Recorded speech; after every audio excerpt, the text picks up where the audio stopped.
Hello, everybody. I'm finally back. Hopefully, I don't have more technical difficulties. I had to erase Friday's video because even though I recorded like 36 minutes, for some reason it only uploaded 11 minutes of my video. Uh, so I said I'd do it again today, and then I was just having some more tech difficulties. So hopefully everything goes good from now. But so yeah, I got to redo Friday's um, video, which means we're going to start off with Diane's story, which is where we left off. We were supposed to do reflections on Diane's story. For those of you that were interested in following along, it's on page 18, and we're doing the practice on page 18, which says, in what ways can you relate to Diane's story? Take some time to write down any associations that you have. But getting ahead of myself, let me, for those of you that don't know me yet, because the channel is really, really new, this is just my second video. It was actually my second video Friday, but I had to delete it, and I have to redo it now. So, again, this is my second video again, and it's called the Quiet Flame _888. It's a space for growth and understanding and unraveling of our trauma. My name's Jessica. I'm a childhood trauma survivor, a mental health advocate, a cycle breaker, and a psychology student. I will say that even though I am a psychology student, I haven't taken any psychology classes just yet. I've been working on my basics, but I'm hoping that this semester I can take my first psychology class. I'm super excited about that. But we'll see, because I kind of did my stuff a little late. Tried to sign up for my classes a little late. So we'll see if they can squeeze me in there. Hopefully they can. Let's keep our fingers crossed. But anyway, so yeah, that's what the channel's about. Unraveling our trauma and trying to understand and educate ourselves so that it'll be a little easier for a lot of us who have dealt with the symptoms of trauma or are dealing with the symptoms of trauma. So let's I'm going to read Diane's story again, so that way y'all understand what we're doing reflections on or associations on. So this is Diane's story. And for those of you, by the way, for those of you that want to follow along, I am working on the Complex PTSD Workbook, a mind-body approach to regaining emotional control and becoming whole by Ariel Schwartz, PhD. And also, I have the links for these books because I will also be working with I'm reading this book, and I'm going to be sharing some stuff from this book called The Body Keeps the Score. And so both of these books are linked in my description at the bottom. So if you're interested in following along with me with the books, then the links are in the bottom on the description, and you can go ahead and order them from my link. That actually helps me out with my channel. Right now, while I'm going to school, I can only really work part-time. So so that helps me out keep the channel going. So here's Diane's story. Learning self-care. By the time I met Diane, her suffering had become unbearable. This way. She reported experiencing debilitating anxiety mixed with feelings of hopelessness and despair. She was married, but her relationship was suffering under the weight of her symptoms. In the past year, she had gained weight, developed migraines, and struggled with insomnia. Diane was very skilled at avoiding dealing with her traumatic past. To survive, she had learned to bury her pain, feelings, and memories, preferring not to talk about her childhood. How many of us have done that? I know I used to do that up until the age of 38 when it just bubbled up and I couldn't contain it anymore. And that was just triggered by a picture of me at 2 years, that they took of me at 2 years old. So anyway, so you can only do that for so long before it starts bubbling up, and it's basically your body letting you know, in my opinion, this is just my opinion. Uh, it's just my opinion that when it starts coming up, I feel like it's your body letting you know, uh, you need to work on this because it's bubbling up, and it's affecting you. And I went through that, and it had been affecting me for many years. But I try to stay busy all the time and just shove it down. But anyways, I was saying, Diane was very skilled at avoiding dealing with her traumatic past. To survive, she had learned to bury her painful feelings and memories, preferring not to talk about her childhood. It simply hurt too much. She kept a tight lid on her past, but now her migraines and insomnia made her feel as though she were coming apart at the seams. Diane had lost a sense of choice or control over her emotional life. I learned that Diane had a history of exposure to domestic violence during her childhood.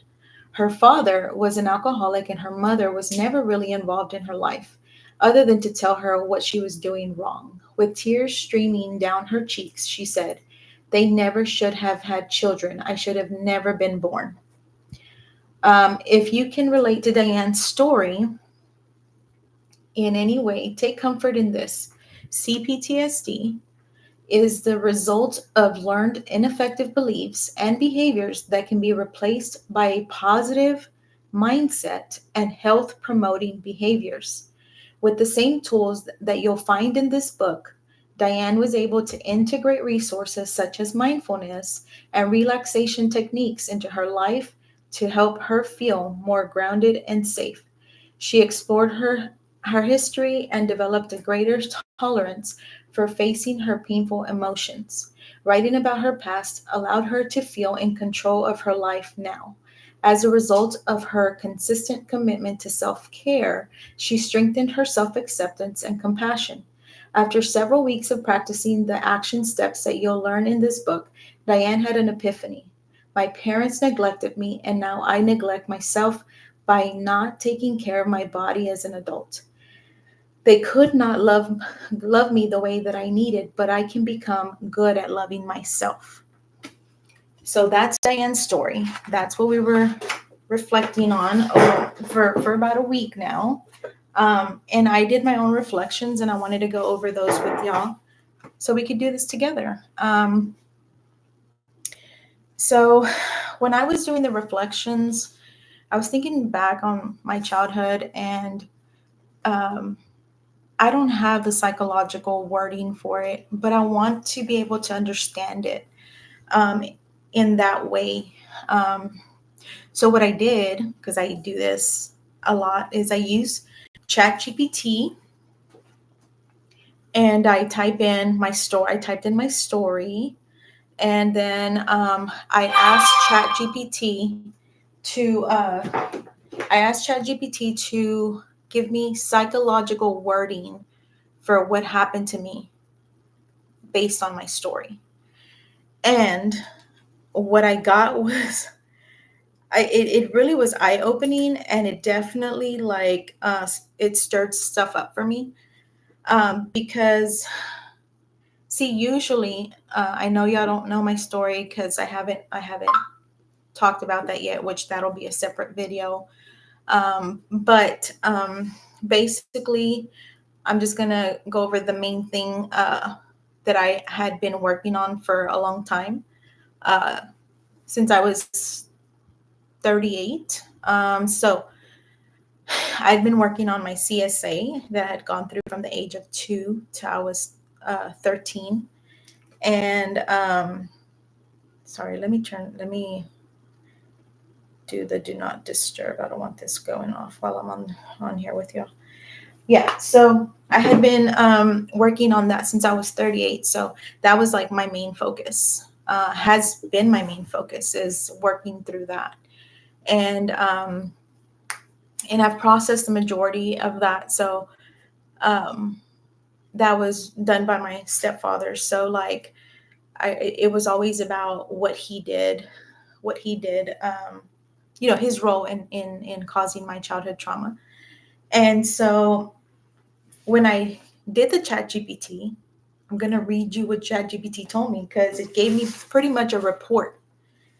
It gave me a report of what happened to me, but in psychological wording. And the stuff that it brought up, I'm going to go more into detail about what it brought up, but let me read what the report says. Okay. So this is my reflection of what I was thinking about, and I put it into ChatGPT, and this is what it said.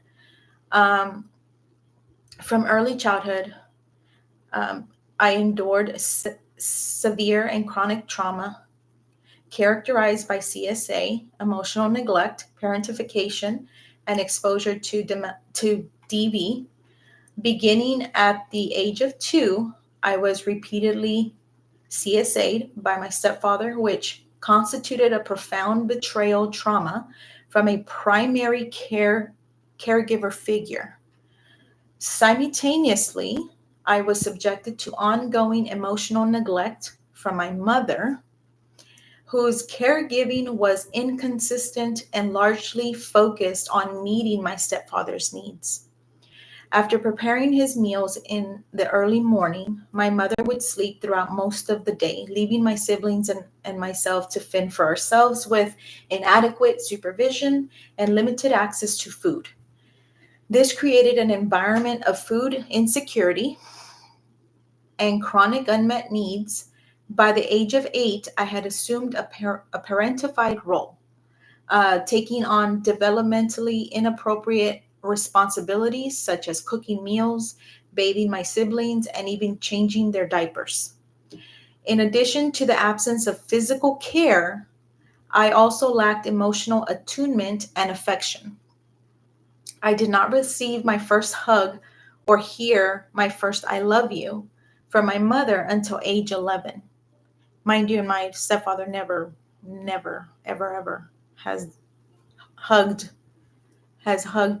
us or told us that he loved us. So my mother did it for the first time at the age of 11 for me. And this occurred only after repeated runaway attempts resulted in a counselor urging her to provide even minimal expressions of warmth. This highlighted her profound emotional unavailability and the absence of secure attachment. My stepfather's chronic alcoholism added another dimension of trauma. Although he drank daily, weekends often escalated into binge drinking, during which he would return home intoxicated and physically assault my mother in front of me and my siblings.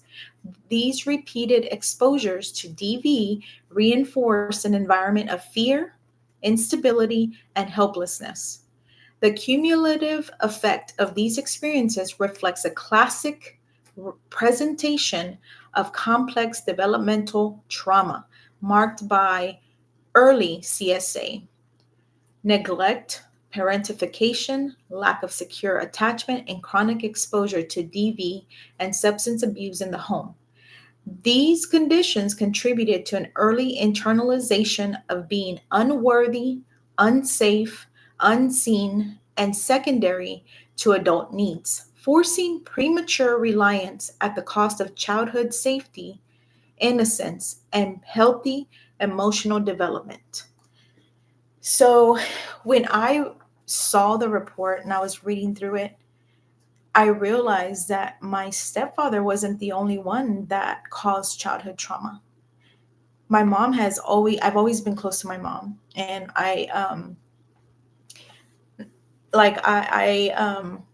she was everything to me. I mean, I say that in past tense because she passed away already.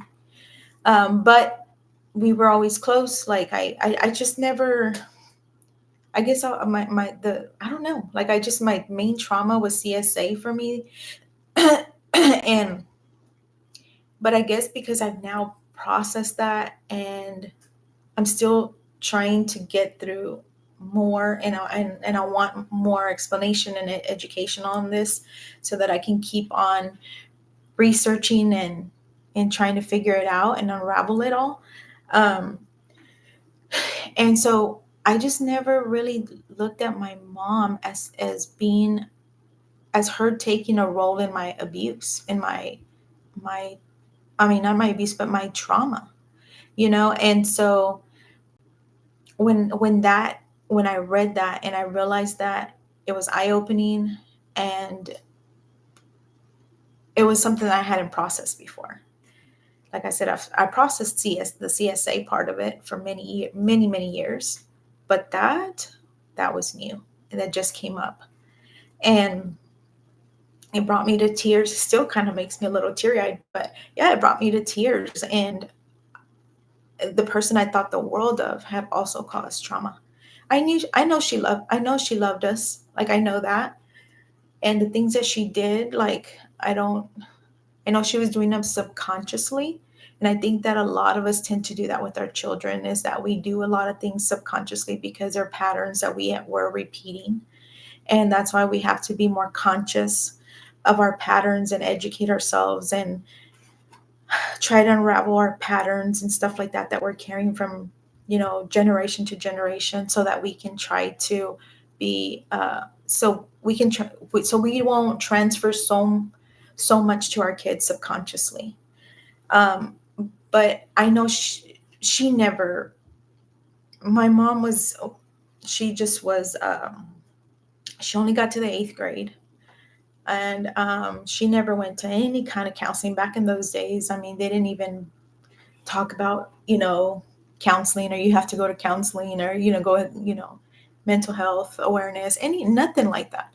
So, and I know that there was a lot of abuse from my maternal grandmother, and there was a lot of toxicity in my grandmother and my grandfather's relationship when they were growing up. And so there was a lot of toxicity, a lot of violence. There was also CSA in even with towards my my family and stuff. And so these are just generational patterns that are just, or cycles that are just continuing to go on and on. And sometimes it takes just one of us to just be like, enough's enough. That was me. I couldn't do that anymore. So anyway, but yeah, so that was something new that came up for me as I read Diane's story, because Diane's story talked about her father being an alcoholic. That was my stepfather. He was an alcoholic. And so I really related to her story. I mean, I was able to associate that to my own personal story, and her mother not being present. Although my mother was not negative towards, like, demeaning or putting us down or anything like that. She was, when she was present, she showed us love in her own way. Um, so I know that the things that she was doing was subconscious for my mother. It was more subconscious than anything else. And the way that she showed her love to me, or to all of us, was buying us things.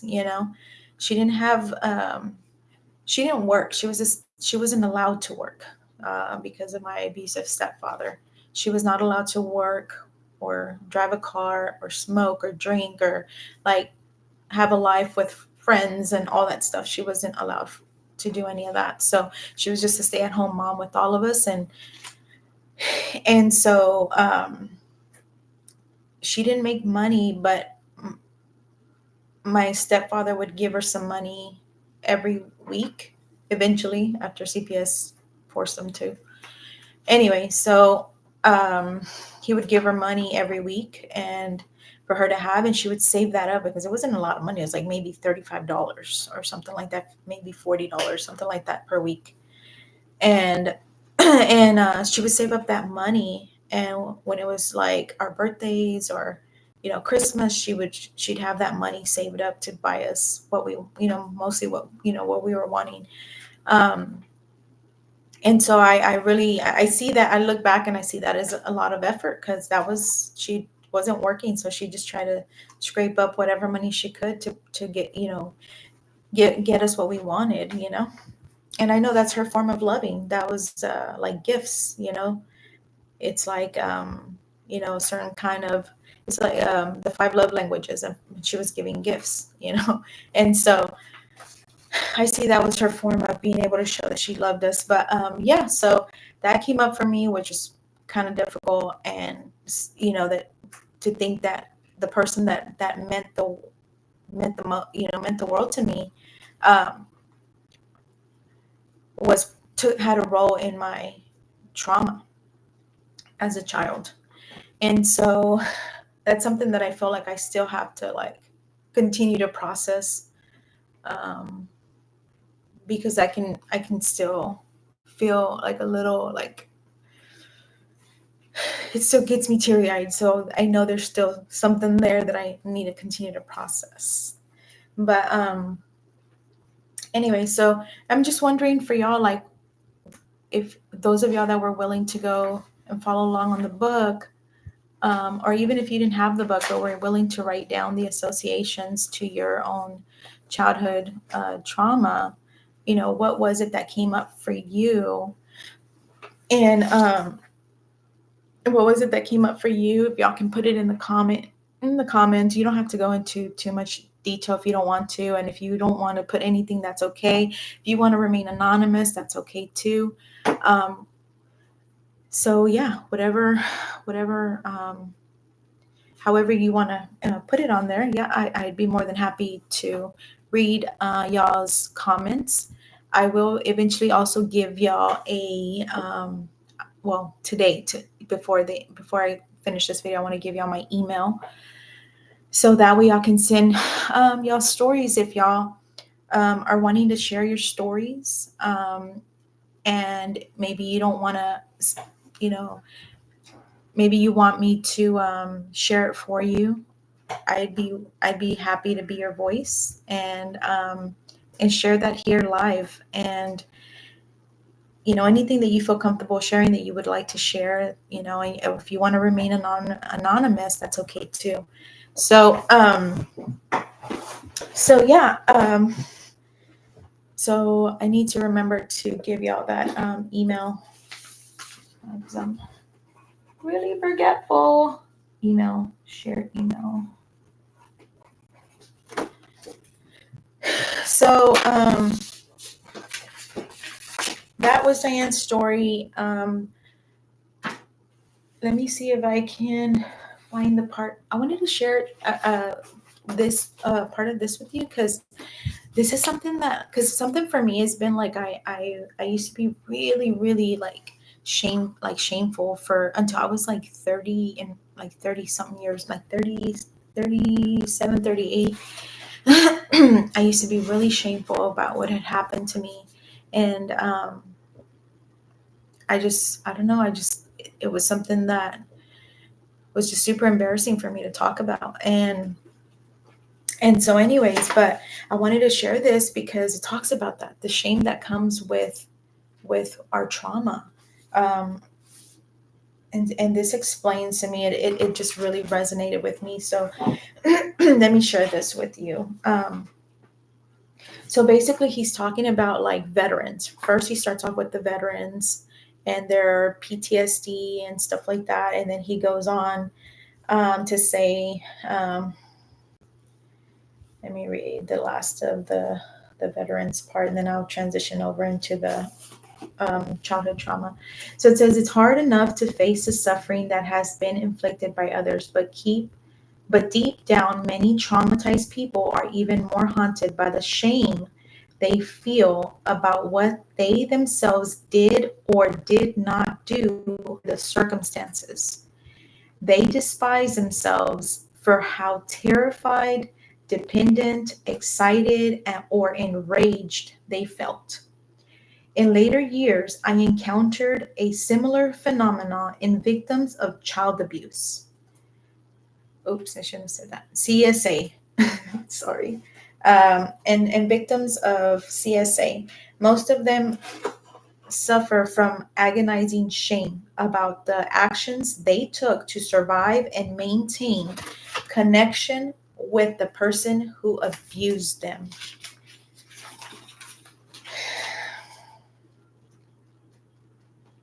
This was particularly true if the abuser was someone close to the child, someone the child depended on, as is so often the case. The result can be confusion about whether one was a victim or a willing participant, which in turn leads to bewilderment about the difference between love and terror, pain and pleasure. We will return to this dilemma throughout this book. So it just looks like it's a lot of the same, the same. A lot of the same. A lot of us that have gone through trauma. Experience the same feeling of shame. So that's not out of the ordinary. I mean, that's typical, And so, just wanted to let y'all know. I mean, that was something I was, surprised about. But it's something that as I'm doing my research, I'm finding that even people that I've talked to about like their stories and my story, like they all say the same thing, that it's the shame that keeps them from saying anything. And I felt like that until I was like 38, and I went through my mental breakdown. And I remember feeling like I was literally drowning. Like I that's the best way I can describe it. I was drowning in my silence, drowning to the point that I felt like I was letting go, if you know what I mean. And I had gone through like a few months of depression. And so I felt like I was just spiraling into a deeper like hole. And I just kept having that feeling of drowning and drowning. And the day that I had set up to finally let go, that was the day that miracle happened for me. And thank God I didn't go through with it. And at that moment, I realized that this is my calling, that this is my calling on this earth. And turning my pain to purpose is something that I now am doing, because it's part of my calling, and I believe it's part of my calling. And so so then that I remember after all of that had happened and I came to that realization, and I made it out of that mentality, to let go. And I remember I said, I can't afford to keep silent anymore. I can't. It's either me, because the thing is, I had already expressed to my sisters I was going through a very difficult time, and they just told me, well, we don't know what to tell you. Like, we didn't go through that. That didn't happen to us. And so it was very, to me, dismissive and hurtful. And that didn't help me either into spiraling further down the into more depression. And so anyway, but I know that I was always thinking about how it's going to make them feel if I put it out there that it was, their dad that did this to me and stuff like that. And so how was that going to affect our relationship? But when I got to that point, after I went through, almost letting go, and then realizing, what my calling was and what I could do to help on this earth while I'm on this earth, I said, I cannot afford to continue to stay silent, because it's either me or it's them. But I have to choose me so that I can stay alive. And I made that choice that day to choose me, and stay alive. And that meant that I had to break my silence. That meant that I was risking my relationships with my siblings. But at that moment, I couldn't. I, I I had no other choice. Let's put it that way. I felt like I had no other choice. It was just either my life or or them. So that was the first time that I put my story out there on Facebook. Um, and it was Facebook, which had my family, my friends, and family of family and friends of family and all that. So, and I went on there and I did it. I for the first time, I went public with it. And I talked about everything that happened that he had done to me. And so when I was done with that, my God, like I felt this huge, like just weight off my shoulders. I felt like I could breathe again. I felt like I was like so much lighter, happier. And that was just my personal experience. I'm not saying that y'all need to do that. And and if y'all do, I feel like everybody needs to go through that process, right? But when y'all do go through that process, make sure that y'all have a licensed psychologist, um, licensed counselor to be able to be there with y'all throughout that, taking it one step at a time, because they're licensed and they know how to handle, if something is triggered, they can help you. Um, with your triggers and strategies. If your triggers come up and stuff like that, they teach